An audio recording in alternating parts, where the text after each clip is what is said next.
No. That literally makes no sense. It's true.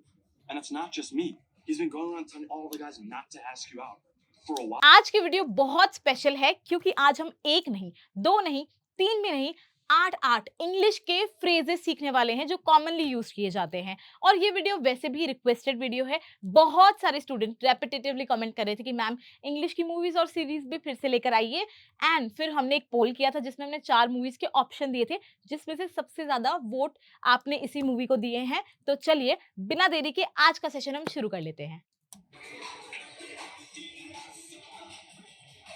Alrighty. Hit the road. You had your shot. Keep on moving, bud. I need to talk to Al. Lee, it's okay.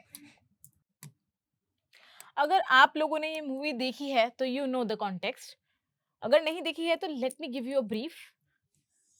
यहाँ पे ये दोनों date पे जाने वाले होते हैं, ये वेट करती है, फिर ये अपने फ्रेंड के पास आ जाती है क्योंकि ये डेट पे आता ही नहीं है।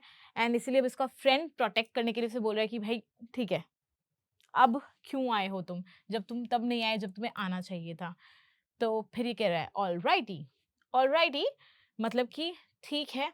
ऑल राइट को ही ऑल राइटी ये बोल रहा है, तो ये बोलने का एक तरीका है। फिर ये बोल रहा है hit the road. This is our first English phrase, hit the road. Hit the road का मतलब ये नहीं था सच में लेके कुछ रोड को हिट करना है। इट मीन्स कि निकल जाओ, चले जाओ, रवाना हो जाओ को हम कहते हैं हिट द रोड। यानी कि यहाँ से निकल के रोड को हिट करो और निकल जाओ, तो हिट द रोड। ये एक ऐसा फ्रेज है जो कि काफ़ी ज़्यादा नॉर्मली कॉमनली यूज़ किया जाता है, हिट द रोड। एंड हम नहीं बोलते हैं, हम ऐसे बोलते हैं ओके गेट आउट या गो अवे फ्रॉम हियर, चले जाओ यहाँ से। Hit the road is something, अगर देखिए कितना बेसिक सा है, हिट द रोड याद रखने में भी बहुत ईजी है। और अगर आप इसे कभी यूज करेंगे, नॉर्मली कहीं पर भी यूज करेंगे, तो ये कितना ज्यादा अच्छा साउंड करेगा, ऐसे कुछ डिफरेंट साउंड करेगा। जिसके साथ भी आप बात कर रहे होंगे, जो भी आपको उस कॉन्वर्सेशन में सुन रहा होगा, हर इंसान को ऐसा लगेगा कि ओ वाओ कितना सही बोला है। तो एक वो होता है ना, नॉर्मली जब आप इस तरह की लैंग्वेज थोड़ी बहुत बीच बीच में भी एक दो ऐसे फ्रेजेस अगर आप ऐड ऑन कर देते हैं, तो सुनने वाले को ऐसा इंप्रेशन आता है कि wow this guy knows his English, इसको पता है इंग्लिश कैसे बोली जाती है, अच्छी इंग्लिश, ढंग की इंग्लिश कैसे बोली जाती है। तो यही मोटिव है आज के इस वीडियो का।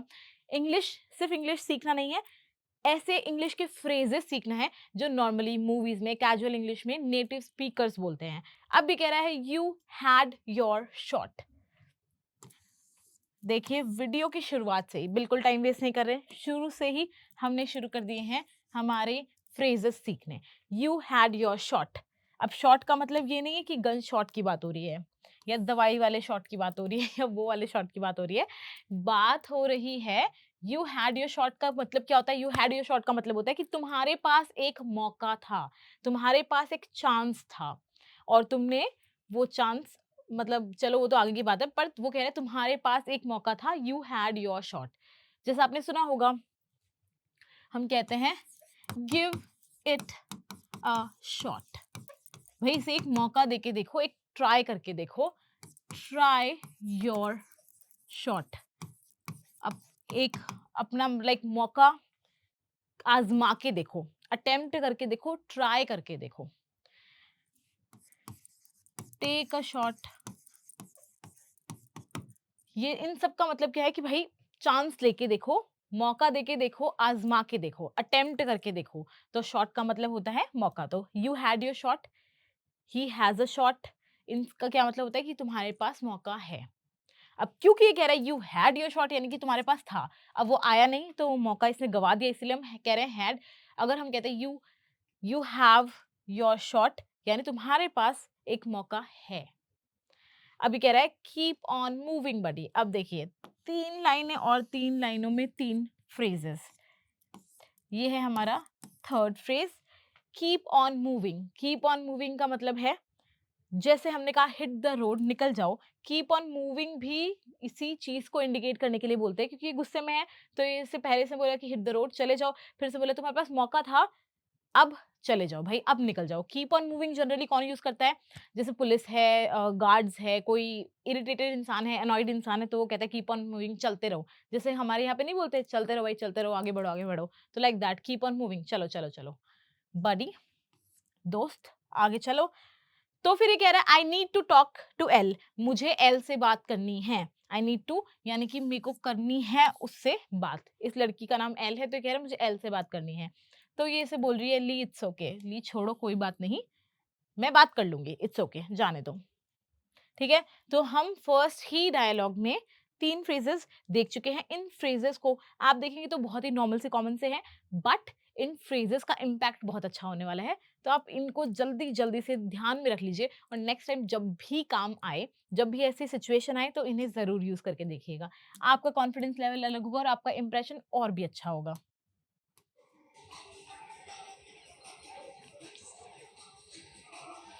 So, running a bit late now, are we? Look, I'm sorry I stood you up. I really did want to go out with you. Again, क्या आप गेस कर सकते हैं इसके अंदर भी नेक्स्ट डायलॉग में भी 3 फ्रेजेस हैं। नेक्स्ट 3 फ्रेजेस, क्योंकि मैं छोटा सा वीडियो है और इस बार ऐसा वीडियो मैंने आपके लिए पिक किया है, ऐसी क्लिप पिक की है जिससे आप मैक्सिमम बेनिफिट ले सकें। ठीक है, अभी कह रही है so running a bit late now, ये है हमारा 4th phrase, running a bit late now. Running a bit late का क्या मतलब होता है? यानी कि हम थोड़ा धीरे चल रहे हैं, थोड़ा लेट चल रहे हैं, उसे हम कहते हैं रनिंग अ बिट लेट, यानी you are delayed, you are late. RV, अब आरवी ये यहाँ पे से क्वेश्चन नहीं पूछ रही है, इसे पता है कि ये लेट है, ये बहुत ज्यादा लेट है। वो बेचारी इतनी देर रोड पे खड़े रह के उसका वेट करके आई है, और उसके बाद में वो यहाँ अपने फ्रेंड के पास आई है, उसके बाद ये पहुंचा है। तो इसीलिए ये बोल रही है कि running a bit late Aarvi. Aarvi देखिए, Aarvi, did we, have we, ये तीनों ऐसी चीजें हैं जो हम जनरली सार्कास्टिकली बोलते हैं, किसी को टीज करने के लिए प्लेफुली बोलते हैं, अनॉयड हैं तो बोलते हैं। तो ये यहाँ पे इसे सार्कास्टिकली बोल रही है कि भाई हम थोड़ा लेट नहीं चल रहे हैं। अब देखिए, जैसे कि आप कह सकते हो forgot your keys, did we, forgot your keys, did we, यानी कि हम फिर से चाबी भूल गए। forgot your keys again, did we, हम फिर से चाबी भूल गए। तो यहाँ पे ये सार्काज्म बताने की कोशिश कर रहे हैं कि भाई फिर से भूल गए ना। ठीक है, फिर ये बोल रहा है लुक आई एम सॉरी, मुझे लुक देखो, मुझे माफ कर दो, I am sorry, I stood you up, I stood you up, stand someone up, ये है हमारा 5वां phrase, stand someone up. Stood है इसकी पास्ट फॉर्म, इसका पास्ट वर्ब है, वर्ब की पास्ट फॉर्म है, सॉरी। तो ये कह रहे हैं आई स्टूड यू अप। अब ये क्योंकि पूरी पास्ट की चर्चा हो रही है, तो यहाँ पे वो हर चीज को पास्ट में लिख रहे हैं, बट यहाँ पे फ्रेज जो नॉर्मली जो फ्रेज है वो है stand someone up. Stand someone up का क्या मतलब होता है? इसका मतलब होता है कि आपने कोई डेट पे या किसी मीटिंग पे किसी को प्रॉमिस किया था आने का, और फिर आप नहीं आए, उनको खड़े रख दिया, लाइक जैसे कि ये रोड पे खड़े होके उसका वेट करी थी। स्टूडियो अप का मतलब है, देखिए आप अगर इनके अंदर की मीनिंग समझेंगे ना, तो वो बहुत ही बेसिक से मीनिंग है। अगर एक बार आप समझ जाते हो कि पीछे का उनका बोलने का मोटिव क्या है, मतलब क्या है, तो इट्स रियली इजी इन चीजों को याद रखना। तो कह रहे हैं स्टैंड समवन अप, यानी किसी को खड़े ही रख दिया आपने, वो वेट करते करते खड़े खड़े आपका वेट ही करता रह गया। ठीक है, अब ये बोल रहा है I really did want to, did है अगेन, तो देखिए वर्ब की फर्स्ट फॉर्म आई है, डिड नहीं होता तो हम कहते हैं wanted to go out with you. अब ये है हमारा, जैसे आपने गैस कर ही लिया हुआ, एक ही लाइन बची है 3 लाइन 3 फ्रेजेस। ये है हमारा 6 number phrase, go out with you. Go out with someone का क्या मतलब होता है? गो आउट विथ समवन का मतलब होता है कि किसी के साथ जाना, डेट पे जाना, रोमांटिकली टाइम स्पेंड करने को गो आउट कहते हैं। मतलब कि जब आप कहीं मिलके बाहर जा रहे हो, you are having a date, या आप रोमांटिकली टाइम स्पेंड कर रहे हो, उसे कहते हैं go out. I just thought you deserved a little bit of an explanation. Oh, that would be nice. Flynn told me that it wouldn't be smart if I showed up for our date tonight. अब देखिए इसमें भी एक छोटा सा phrase है। अब ये कह रहा है आई जस्ट थॉट, मैंने बस सोचा, यू डिजर्व, तुम डिजर्व करती हो, a little bit of an explanation, यानी थोड़ी एक्सप्लेनेशन, इस बात की एक्सप्लेनेशन की भाई क्या हुआ, क्यों मैं नहीं आया, वो तुम डिजर्व करती हो, मुझे बताना चाहिए तुम्हें।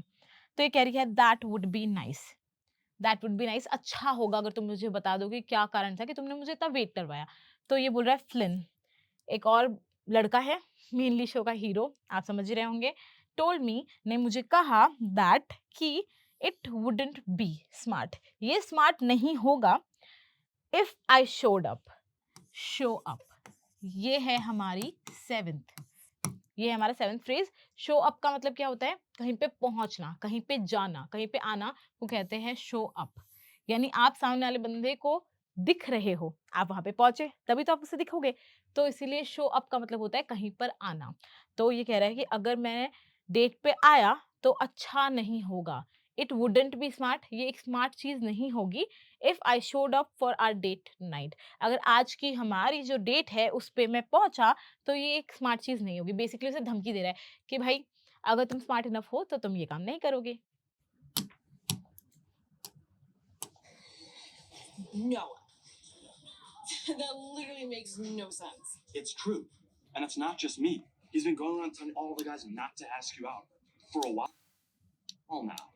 अब ये बोल रही है नोआ, क्योंकि उसे जानती है, जो इसका फ्रेंड है जो अभी इसे रोक रहा था उसका ही बड़ा भाई है वो, तो इसीलिए कह रही है Noah, that literally makes no sense. Literally हम कब यूज करते हैं, लिटरली जनरली नेटिव्स यूज करते हैं जब वो कहना चाहते हैं कि भाई इस किसी चीज का पे ज्यादा एम्फेसाइज बनाना चाहते हैं कि ये तो बहुत ज्यादा लाइक हम पावरफुली उस चीज को बताना चाह रहे हैं, तो हम कहते हैं literally. Literally makes no sense, यानी इस बात का तो कोई सेंस नहीं बनता, इस ये तो एकदम बकवास बात है, इसका क्या सेंस बना। फिर बोल रहा है इट्स ट्रू, ये सच है, एंड इट्स नॉट जस्ट मी, और ये सिर्फ मैं नहीं हूं, ये सिर्फ मेरे साथ नहीं है, he has been going around telling all the guys. अब देखिए हमारा 8 जो फ्रेजल वर्ब है वो है गोइंग अराउंड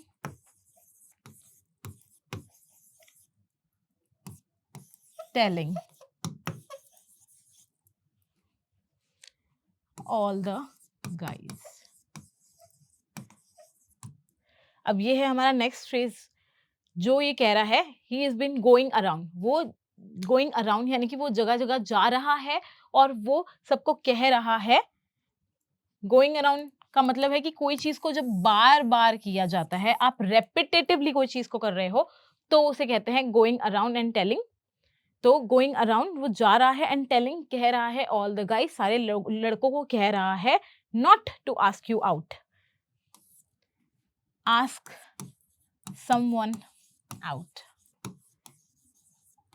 ये देखिए ये है हमारा bonus phrase, ask someone out यानी किसी को पूछना, बाहर ले जाने के लिए पूछना। जैसे गोइंग आउट का मतलब है डेट पे जाना, तो आस्क समवन आउट उस डेट पे जाने के लिए किसी को पूछने को कहते हैं आस्क समवन आउट, किसी को पूछना।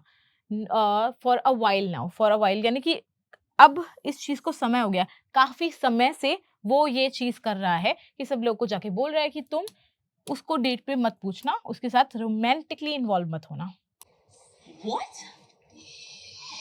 There's others? You can't tell him I told you.